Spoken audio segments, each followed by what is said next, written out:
Ukiwa mwananchi mwenye uchungu na nchi yako, umetamani kuyaona mengi yakifanyika ili uweze kusadiki kuwa Zanzibar inapiga hatua kimaendeleo.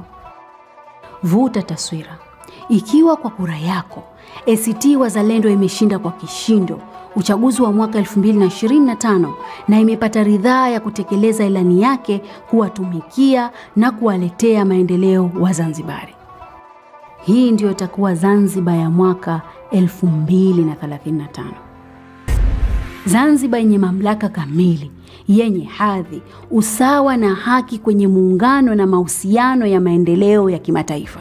Zanzibar yenye sera madhubuti za uchumi na fedha na umiliki kamili wa mafuta na gesi na rasilimali zake zote.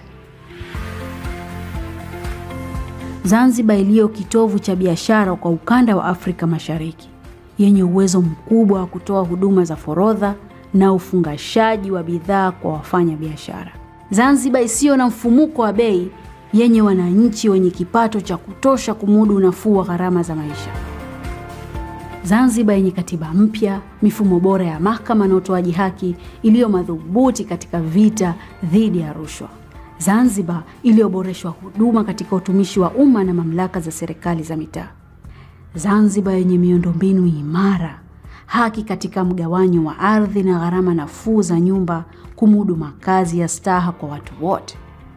Zanzibar yenye watu wenye afya njema na mifumo bora ya huduma za kinga na matibabu pamoja na hifadhi ya jamii kwa wote.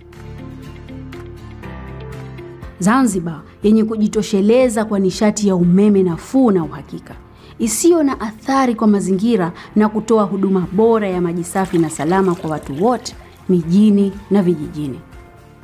Zanzibar inayotoa elimu bora na bure mpaka chuo kikuu, iliyozalisha vijana wenye maarifa na walioajiriwa kwenye shughuli za uzalishaji uchumi. Zanzibar isiyo na ubaguzi katika nyanja zote, yenye umoja, haki, usawa, maridhiano na kuheshimiana.